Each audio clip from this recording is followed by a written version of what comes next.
Welcome to another in our series called Backstage at Gallery Theater. And this is where we do a series of interviews with some of the volunteers that make things happen at Gallery Theater. It's a good chance for you to find out who they are and also what it takes to do what they do. And today I've invited Vickie Ybarguen to share some of her expertise with us, focusing kind of on stage managing, but she does other things. And so I think it's very interesting to find out, for those who have no idea what's happening backstage, what it takes backstage for a person who's a stage manager. So welcome. I'm Carolyn McCloskey, and welcome, Vickie. And did I pronounce your last name right? You did. Oh, yay. That's the most interesting last name. Ybarguen? Yes. Right? But anyway. My husband is Spanish Basque. So yeah, that's what I thought was really interesting. That's a Basque last name. Yeah, so it's a real challenge. So I'm real pleased with myself for pronouncing it correctly. So I think, I know you're a busy woman. So what, you've had some added things here to add to your busy life, but what's happened just personally during this COVID thing in your life? What are you doing? How are you filling your time? Well, I'm still at work and trying to decide at my job what we need to do to protect our staff and protect our clients. And so if anything, it's probably gotten busier for me with COVID. What do you do? What is it? What is your work? I'm never quite sure what it is. I'm the executive director at the Housing Authority of Yamhill County. Okay, and I think it's very interesting for our viewers to understand that people involved in theater aren't just theater people, that they really do other things outside of theater. Okay, and so you have another added little enjoyment, I think, to your life. How many days do you babysit your little how old is he now? My grandson, he is 19 months now. Oh, and he actually lives with us, and my husband actually he's retired, so he gets to stay home and watch him during the day while his mom works and I work. And so I come home and he runs to me and I'm, grandma for the rest of the evening. Well, that's not all bad, is it? Wow. I love it. Yeah. I love it. He's taken over our house. Yeah, well, he's a cutie. I've seen those pictures of him. So speaking of this COVID, I would directed Noises Off, and thank goodness we got our play finished just before the lockdown, and Proof was on next in the Arena Theater. And for those who don't know, we have a main stage and we also have a smaller theater. And so Proof was ready to go. And what were you stage managing or assistant? I was stage managing, and we were on Tech Week, and we kind of knew at the beginning of Tech Week, that was when lockdown started happening, and we were making the decision, talking to our cast, talking to the board, and with each day it just became clear that we had to shut the production down. I've thought about it over and over again, how that would have felt if that had happened to us in Noises Off, because we know how much work it is to get a set going and the whole thing and all the rehearsal time. Of how heartbreaking that must have been. Can you just share with us a little bit how the cast and everybody felt? It's hard for everybody. I don't know that, nobody's experienced anything like this, obviously. And to get that far, because you start from, pre-production with the director and go through the production meetings and you go through the casting, and the cast, puts so much dedication, and the costumer and everything. And it's, Tech Week is challenging, but it's when all the pieces start to come together. We had a beautiful set, a beautiful floor, great actors. And it was heartbreaking. It was really hard. You don't have a finale, you don't have a cast party, you don't have an opening night, you don't have a closing night. Mm-hmm. And I think that the unknown has been the hardest thing, because we didn't know how long that lockdown would last. Mm-hmm. So it's kind of like, well, do we give up or will we get it? So nobody was going home and saying, well, that's that, and put that behind them. There were still people who were, I think, weren't you rehearsing on Zoom or online? Yeah, we were still rehearsing on Zoom for a couple months, hoping that we could bring it back. And we would be ready to roll. We had everything going, and it just, you know, as time went on, it became clear that that wasn't going to happen. Well, I know that the play selection committee and board love this play and love what you were doing, and are trying to figure out some way that can eventually be put on when we finally get people inside and are able to use the arena. But it's a tough decision. So right now, when you walk into the Arena Theater, that beautiful set is sitting there frozen in time. It's just kind of strange, isn't it? It is. It's a little sad every time you walk in. Yeah. And being the stage manager on the play and putting so much into it, and then also being a board member and making the decision whether it was going to run or not. And I had to really, you know, put on my stage manager hat and advocate for my play, but also put on my board member hat and say, we got to do what's right for the theater. And, you know, talking to all the cast members and letting them know. Oh, that must have been hard. Really and hard. just, you know, asking them in the beginning, it was asking them, do you guys feel safe putting it on still? How do you feel about it? And getting their input. And also Marla and I let them know that if they didn't want to say something in the group, they could email one of us or talk to one of us privately. And if one person didn't want to do it, we would shut it down. But obviously and our cast was great. They were willing to go. And then, you know, it obviously got to the point where we couldn't risk it. I always, when I direct, use the analogy of starting a play is when you get pregnant at the beginning when you say yes, and there's no turning back. And so we go through all the stages here, and by that last month is that last period of time where you're going, okay, that's good. Now let's get this baby out and all the fun part. And so to me, in a little way, it's almost like losing a baby in a way, you know, all that work, and then you come out and you don't get the rest of it. Yeah, Well, not nearly as traumatic as that, the analogy. yeah, it's a little bit that same kind of an analogy. Yeah, You've gone through all that, and then not. Okay, well, let's leave this. We know that it's a tough time, and we are hoping we can get things back inside next year. At some time, there's a lot of planning going on and trying to be safe and all that. So what I'd like to know, it's always kind of interesting to me, is how you got involved. How did you start even say, I think I'll say what was that first step? When there's a lot of people out there that kind of would like to get involved, but they just don't know how. So part of our series is to try to say, hey, here's some of the things you can do. Don't be afraid. So where was the first? When I was in high school, especially, I was very involved with our high school theater, and I didn't know that. Alaska, and it was Alaska State had a lot of money then, and the theater in the school was the community theater, and we had shows from all over the world that would come in there, and I was on stage crew, and so we would work backstage for all these different shows. So I got a lot of experience. I was on stage some then, and then when I moved back to Oregon, I wanted to get involved in theater, but I wasn't sure how to get involved either. And it's intimidating just walking in and saying, hey, I want to do something here, or, you know, auditioning or just volunteering backstage. And in 2012, I think it was, I went to see Rocky Horror, and I saw that they were going to be doing Seussical. And so I thought, I've got kids, and we have 5 kids between my husband and I. And so I got my kids to audition so that I could get in and volunteer. And it's a neat show too. Get in. So 2 of my kids got in or tried out and got parts, and I ended up working sound effects for the show. And then we always need people who will do that. Mm-hmm.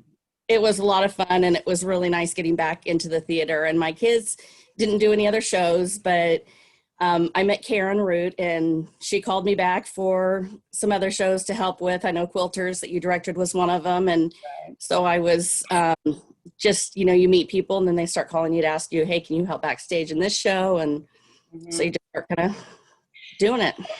Well, it was really great because I didn't realize you had all that background to start with. So, we run into people and a lot of them say, oh, I did this in high school and like to act, or I'd like to get involved, and then they don't. And it's like they loved it in high school and then they get away from it. So I'm glad that you came in and stepped up and were brave enough to do that. But that's interesting that the kids are in, because I think that's happened to a number of people that's the way they got involved. Well, and I don't think people realize too that it's there's a lot of things that don't take us much time, and so volunteering backstage to help us set changes or ushering. There's a lot of little things that can kind of get your foot in the door and see how you like it as well. Yeah, that's true, and you don't have to commit to. When you get to stage managing and all that, then that becomes a real commitment of time. Yes. But there are the small things that really, really are needed. Just like even, I know that you've worked with the sets, is having somebody come in and help with the set for a few days and paint. I mean, just things like that really, really take the burden off of you. Many times I've been there painting by myself and thinking, wouldn't it be nice? So then how did you then, what show was the first one you really did stage managing with? That was Meet Me in St. Louis. Oh, really? Okay. Yeah, and that show, I got a call asking me to help, and I said, well, I'll help backstage. And then, well, can you stage manage? And I said, I don't know, let me think about it. And I kept getting calls and really need a stage manager. And the show was already in rehearsals. And, yeah, that happens sometimes, right? Yeah, and so I said, okay, I'll do it. And not knowing what I was doing or getting into, and we had a new director and a new choreographer, and so all of us were new to gallery, and it was our first show. And but we limped along, we made some mistakes, we figured things out, and each show I do, I try to do better and get better and learn more. Mm-hmm. One of the things I think backstage as well as everywhere is theater is a lot of problem solving. Yes. And one might think, if you don't know it, that, oh, gee, well, you just go from A to B to C, but that's not really true. You kind of go to A to B and then off to F and then figure out how to come back to C and yep. all those. Yeah, so that's really interesting. So I know that there are various kinds of stage managers, and I'm not sure what your style is, or is it based on what the director wants you to do? So I know that you've worked with Marla now, a couple of, and I know that Marla was new to directing when she did you work with her when she did the Reader's God Game? Not the Reader's Theater, but the actual play I did. That's how we got her foot in the door. And I've been asking her to give it a try, and she did, and it was very good. So then, did you go become her stage manager for the God Game then? I did, yeah. She called and asked me if I would do it, and I really wanted to do it. I had worked a little bit with her in Lansing, Oklahoma, so I wanted to work with her some more. And we actually had a trip plan that we were going to be visiting family in Utah. And I said, well, I can't these days. And my husband looked at me and goes, just fly back a day or two early. I'm like, oh yeah, that's a good idea. So I did. And I like working with directors that are as much of a perfectionist as I am. And Marla and I work really well that way because we will notice the tiniest details and try to make sure that those are fixed. Well, it showed up. And, I'm kind of the same way. So when I look at it and I go, okay, I got that. These are how they work. Well, I think it really is important. Like I know Ted Diesel always had Robert Osterhout working with him as stage manager. And so you find that person that you work well with has the same style. I have different needs when I direct. I am more hands-on a lot, but others turn it right over to the stage manager. So take us through, say, God Game, or even Proof with Marla, and where you start and through all, and most of the directors that I've worked with are very hands-on, and I like it, and it usually happens that I start before the show, just when they're thinking about doing the show. And people don't realize sometimes it's a year or two out that you've committed to these shows.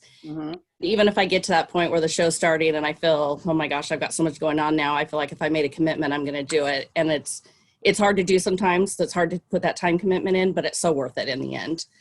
And with both God, Game, and Proof, I was at the production meeting. So we start by going through the production meeting and getting all the dates and when we're going to have auditions, when we're going to have the show, when all these technical things are going to happen. And then we go through auditions, and I try to, as a stage manager, help organize the auditions as much as I can. And I kind of feel like my job is to keep the director organized. So the director's doing the auditions, but I'm trying to help with the scripts, and I'm just trying to, fill in where I can. And it's neat on the auditions too, trying to look at the different people and how they fit together and pick the cast, which is extremely difficult. And it's the input on the picking, or it's really nice to be able to have some input on the picking, and ultimately it's the director's choice, and I always would support the director, but we've always been on the same page with that too. So when do you sit down together and decide how everything's going to go? I know that I'm organized. I just like it to be organized and everybody to know what they're going to do and beforehand and all that. Mm-hmm. And I'm assuming that Marla's like that too. So you sit down together, do you? And then what do you talk about before you get going? We kind of talk about what the schedule is going to look like. At auditions, we get everybody's conflicts, and as a stage manager, that's one of my jobs, is to have a calendar, have everybody's conflicts, be letting everybody know what's happening in each rehearsal. So like Marla would say, we're going to do these scenes, these rehearsals, and then I would put that on the schedule and get that to the cast. And we usually do Facebook and or email, usually both of them. Okay, so with her, that's your responsibility, not hers, is to communicate with the staff with the cast and everybody on that. We both do. I mainly, because some people turn it totally over to the stage manager and the director. That's not their responsibility. Everything is done by the stage manager. So are you kind of a mix on that? Kind of a mix, yeah. We just kind of fill in where we both have strengths, and I just try to assist her where she needs to or where I can. And so she's usually figuring out the schedule, and I'm tracking it so that she can look at, okay, we've done these scenes. So, and sometimes we usually talk after rehearsals, and okay, we did these scenes, we haven't done these, and she'll let me know what scenes are upcoming, and then we get that information out. Okay, during rehearsal time then, I've been in and out of rehearsals, and I see that you're sitting in front at a table, kind of. It almost looks like you're running the rehearsal. Now, maybe you're not, but it looks like it. It's kind of nice because then she's in back and she can be looking at various things while you're here. And then are you helping with lines and things like that? That's your job? Yeah, I'd say she's running the rehearsal, but I'm writing down the blocking, and a lot of times I'm on book with lines. Sometimes it's nice when I've got somebody else with lines, because then I can concentrate on the blocking and be watching that. But a lot of times I'm either on lines or blocking and then giving those prompts, and I'm making notes of what was different. And then most of the time, again, after the show, Marla and I would talk, and I would say, okay, here's some things that they did differently. Is that okay how they did it differently, or do you want them to do it how it was, how it was blocked? And she makes that call, and I change the notes. And okay. I formally learned how you're supposed to write blocking in a script, so I guess I have my own blocking shorthand that I put in there so that I can understand it. So I've always wondered, some people say, well, I'm the assistant director, and then then others are stage managers. And I think, well, sometimes this stage manager is like an assistant director almost. So once you get through rehearsal, and I think you got involved in other things like the set and things like that, didn't you? Mm-hmm. Yeah. I always do. As a stage manager, I'm almost always helping build the set. I'm always doing props. Marla and I do a lot of that together. Yeah, and then props is another thing. Some people have a prop manager and a stage manager, but once once then everything is done and you're ready to open, or I don't know whether this starts in the, when do you start backstage, organizing your backstage? Is that what you're in charge of too, organizing Yeah, I backstage? am. And so I like to try to get the props as early as I can, at least practice props, if nothing else, so that when the cast is off script, they can have the props there. Because there's, you're choreographing where those props go and where they come on and where they go off and where they're put. So I have my prop table taped off where every prop has it written down where it's supposed to go, so that before a show I can just glance and see that we have all of our props in place. And, That's one of the things I think people don't understand that are in an audience, is how important that is, because one of the rules is you never, never mess with the prop table, and that prop better get back in that spot, because if you're looking at that spot and that prop isn't there, then it's trouble. So you got to figure out, right? So yeah. sure, as detailed oriented as you are, and I'm very particular about a prop table being, off limits unless you're using it, Yeah. And one thing as a stage manager, the director is concentrating on directing the show and how the show's going to look. And I'm thinking about also scene changes. And I always say scene changes are choreographed as well, because you have to be able to get on and off with as less distraction to the audience. So usually the show, I take the time to, let's just do some scene changes. And this is later on in the show, but oftentimes during tech week, but so everybody knows where they're coming on, where they're going off. And I have detailed notes backstage with, here's the scene, sometimes here's the last line, these are the things that are going off, these are the things that are going on, here's who's doing it. So everybody is clear what they're doing. And that way too, if somebody's not there and we have to have somebody fill in, it's easier to see what they need to do. I think that this is really important for our audience to know. It's kind of a subtle thing where you're seeing the acting and things going on, but if you have a backstage that is not organized and that is chaotic, and it shows out on the stage. And so I think that that's another kudo to you as a stage manager when you see shows that are well run. It's the stage manager back there that's got their group all organized, and like you say, they know exactly when they're coming on, when they're coming off, and you rehearse it. It's not as if it all of a sudden happens. It's just like choreography. And so I think that's a credit to a good show. It goes to a stage manager in the back. I'm just one of those big proponents of that. So you've got a good organized backstage. What about the climate backstage? Because you got actors going on and off, and sometimes the actors every actor's different. I mean, some of them want to be very quiet, never say anything, don't talk to me. Others are chat, and others, how do you manage that? I think it's important how you manage those people. Vickie. Yeah, and in the beginning, I would have things like during intermission, at the beginning of the show, during intermission, at the end of the show, you'd have things that had to be done to make sure the sets were in the right places and props were in the right places. And in the beginning, I would do all that myself. And as I've gone on, I've learned to delegate those things. Yeah. So that, because I never know what's going to come up in intermission, I might be gluing a shoe or I might be repairing a costume. So everything else is taken care of. And one thing I like to have as a backstage manager, because I'm going to be calling the show from above. Okay, well, that's interesting. So you have a person who manages the backstage, and where do you go? Then I'm up in the booth in the main calling the show, Vickie, because we're talking to maybe people who aren't theater people here.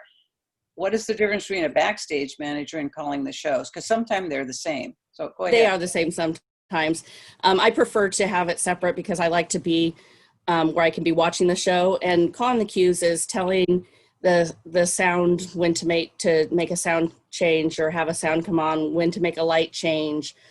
Sometimes that's when to do a scene change, when to close the curtains. So as a stage manager, you're calling those cues and saying when those cues happen. So and let me hear how you would do that, because it's kind of fun to hear that. Now, I've been on the headsets before and done sound or something, and if you don't give them the right lead in, that's when you miss a cue. So tell us how you would lead into a I change. usually do like warning Q2 and then Q2 go. And so when I say go, they know to hit that button. Okay. And your script then has all that written on the side, right? Yes. With every cue has a number for the light and also for sound. Right. And then one show that I worked on, Secret Garden, we had media, we had a projection, we had Oh, yeah. effects, we had sound, we had lights. So I think I had 4 or 5 people that I was calling, and that show had the most cues out of any show that I've had. That was a very, Oh, I forgot you worked on that one with Stephanie. Yeah. yeah, We had an interview with Stephanie. That was a complex show. it Oh, was a very complex show. It was a lot of fun. yeah. Yeah. Well, my experience one time with quilters that I just tell you, it's not that easy, is that there was a sound effect that was coming up and it was supposed to be a dancing music. Instead, I hit the one where the train sound came on, and the people on stage are going, what, what? And I'm going, oh, trying to figure out how to get it back, and it's just horrifying. So it's not easy, and especially if you have like a lot of different ones, it is not easy to do. But as you say, fun, right? And when you hit the cue right on, I mean, there's times, especially with sound effects, sometimes there's a little gap in, a couple seconds before the sound starts, or there's a delay from when you say go to when the person hits a button, or, I forgot cues and my crew has saved me and remembered it. So some of those sound cues I've had to time and say, okay, it's going to start here and then, or it's going to stop here. And so it just depends on the cue. And Yeah. I've always had a good crew that's had my back. That's good. I just know Noises Off, that third act, is a very good example of how missing cues and everything can make everything go wrong. Yeah. Well, it is important to have a good team, that's for sure, working backstage. And back to the one thing that kind of is important to me, that the backstage, and so you're going to choose a backstage manager. So that person sets the tone backstage of how calm it is. And I Yeah. think that actors need to have that in order so that they come back on stage, prepared to be on cue and in their character, and not be disturbed by stuff going on, because stuff happens backstage. I know the stories, and you do too. Uh, Yeah. I think, and there's, back to that question, there's different personalities. There's different personalities of actors. And I think, especially as a backstage crew and stage manager, you've got to kind of read the room. You've got to kind of see what those actors are wanting. There's some actors that they need their space and they have a routine before a show starts. They might be, going off into an area by themselves, or, doing some exercises and then there's some that just like to sit there and joke around and have fun right beforehand. And so it's up to you. I always try to look at what they're doing. And if there's somebody that's kind of going off to themselves, I let them go off to themselves, because that's their routine and they need to do that. And if this person wants to kind of joke around, we might kind of joke around with them. And so it's just kind of looking at the personalities, and it's pretty obvious what people want to do. But ultimately, as a backstage person, your job is to make that person look even better. So you want to do everything you can to make them look better, because it makes the show better. Exactly. And there have been those who under pressure scream and yell at people, Yes. and things like that. And that's you just can't have that in order to have a smooth running show.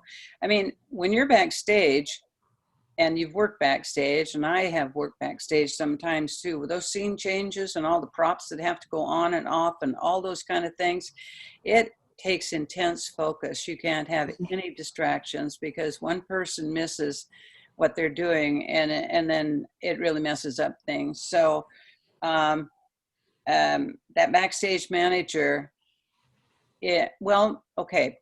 So I'm the director, and it comes time for, let's say, dress rehearsal. By that time, maybe earlier, I've said, okay, I'm done, except for watching and making a few corrections. This is your show. Is You know, that what you experience? I mean, that I have not experienced that.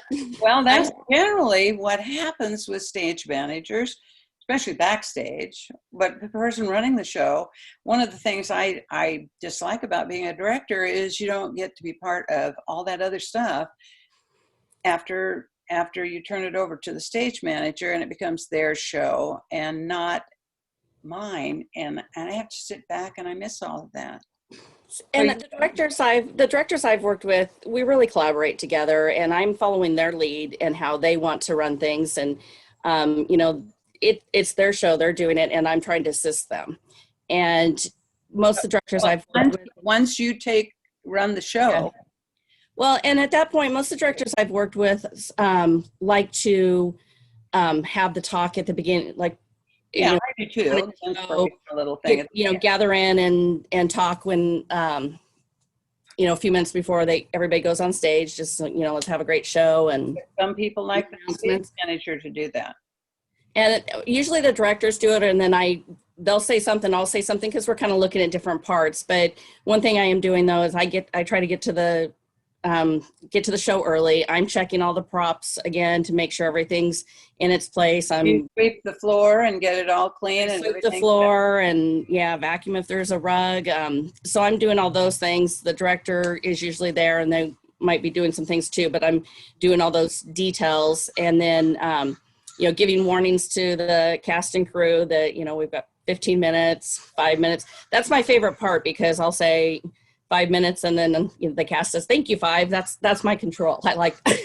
You know, one time the importance of that is one time the stage manager was new to it for a show. And they started the second act without me. I was supposed to go in and play the piano and do this. And it was like, she forgot to call me. She forgot to tell me, you know, that 5 minutes, and I'm waiting for the 5 minutes, and they're already on stage. And whoa, you know, I had to slip in and go, oh, hi, you know, kind of a thing. And I'm running around a lot at the beginning of the show and during intermission, and actually at the end of the show, because I'm checking to make sure the actors are where they need to be. I'm checking to make sure crew is where they are. We've tested the lights. How's the audience looking? How many tickets have we sold? And then right before we start, I'm giving the warnings, and then I'm checking with the lobby as everybody came in and sat down, and, you know, okay, everybody ready. And then I, you know, run out to the lobby and, okay, we've got everybody in, and then run up to the booth, and then, okay, we're going. So exactly. But isn't that fun? I mean, it's a lot of fun. Actively involved in it. So, you know, we've thought sometimes about having some workshops. That was before all this other stuff started. For stage managers, and see, but I think what probably like what you're saying is you start out not being a stage manager, which a couple of people, that's what's happened to them, is you start out by working backstage or doing other things, and eventually as you learn more about what you're talking about, what goes on, is then they take their baby step into stage managing. And the kaleidoscope with the Readers Theater was one of the reasons that we had, you know, people wanting to do that and take their first step in. So they think, I kind of like this, like you say, or they go, oh, yeah, nothing to do with that. That's too much for me, you know. So I hope we get that going, and maybe you can be part of that, of just sharing some of that. Is there anything else I've left out, thinking about backstage and stage managing, that you think would be fun for others to know about? Not to tell secrets. You know, what's really neat about the theater, whether you're working on stage or backstage, is you meet a group of people and you get very close to them. Yes, you do. And then the show's over and you're still close to them. Then you do the next show, and some of those same people might be in it, and then there's new people. And then you do another show and the same thing happens. And pretty soon you have this huge group of family. I mean, we're all very close, but everybody's welcome to come in. And it's really, that's one aspect I really enjoy. I enjoy working with people that I know, and I also enjoy working with people that are new as well. So it's, you know, it's a neat thing to be involved in. And when you're stage managing, it's a lot of work, just like directing's a lot of work. And it's, you know, you're there at every rehearsal, you're there at every show, but it's also so much fun. And so if I'm not doing a show, you know, and then I go to a show, it's like, oh, that would have been a fun one to work on. And And when you're doing a show, there's things that go on backstage that are just fun, and they bond people together. And, there's I know always. that's what I'm telling you. As a director, you don't get that. That's why I tried to work backstage, is you have stories to tell. And when they're talking, in the parties, and all of that, when they're talking about stuff, the director doesn't know. They haven't, and it's all the fun stuff and silly stuff that happens. I mean, there's stuff that happens. I mean, you're looking for the gun, and this person has to go on, and you're running all over trying to find the gun, or things like that. It's kind of like, skiing. You talk about all the falls you took and stuff. The stories are all about the stuff that happens backstage. Well, that's what's hard too, because when you're backstage, you've got that going on, and it's fun to interact with the actors off stage and the other crew members, but you never get to see the show from the front either. So do you call the show from the top or in back? I like to call it from the top, because I like to be able to look at the show and see backstage. Yeah, that's true. I'm constantly watching, and I'm looking, and I'm like, okay, somebody's got a costume that ripped, or this is happening, and then I call my backstage manager and say, when they come off stage, this needs to be fixed. And then you do need that other set of eyes. Yeah. And I do know stage managers that do it from the side, and that would be more difficult for me. I like being up at top and being able to see everything. Yeah. And it's interesting, the different styles. I mean, the professional style of stage manager, which I worked with at one time in a community theater, I may be wrong, it's a little more relaxed, I don't know, but professional stage managers, they have a sheet of paper that they write out, computerized and everything, about every single thing that happened, time that they started, that's time to take a break.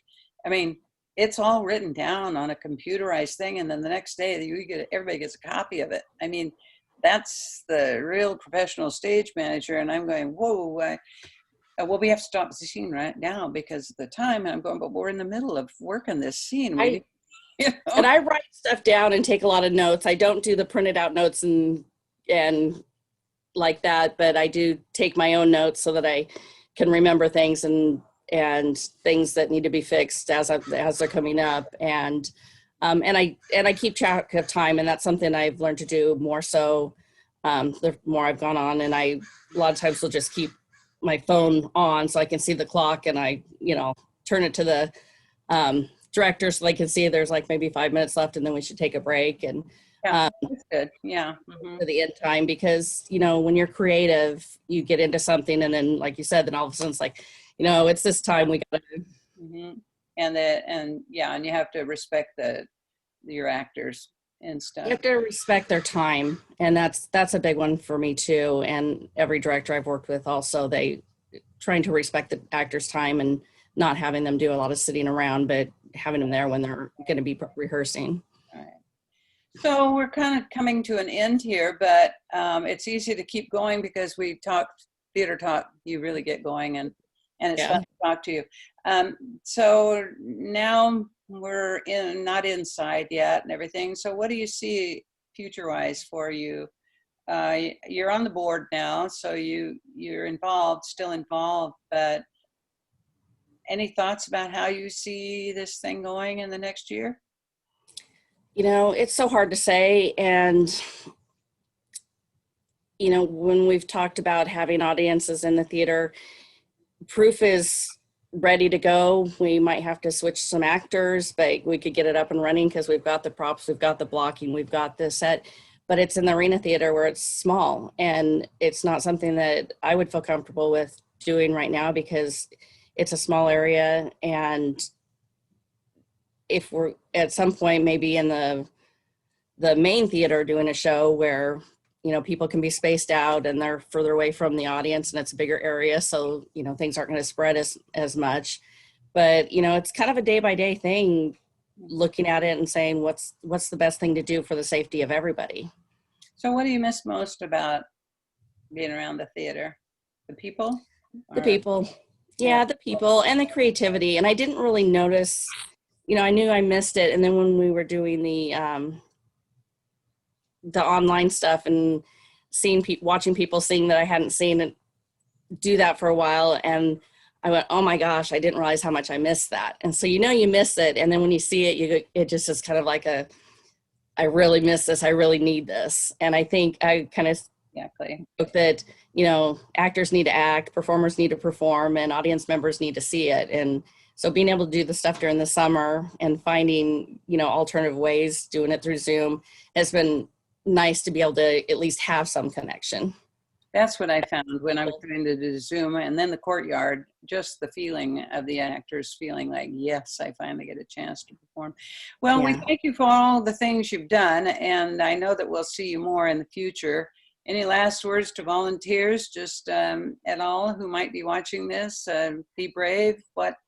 Every show I've worked on, we need volunteers, from helping one day on the set, even if you don't know how to use tools or do anything, there's always stuff to be done.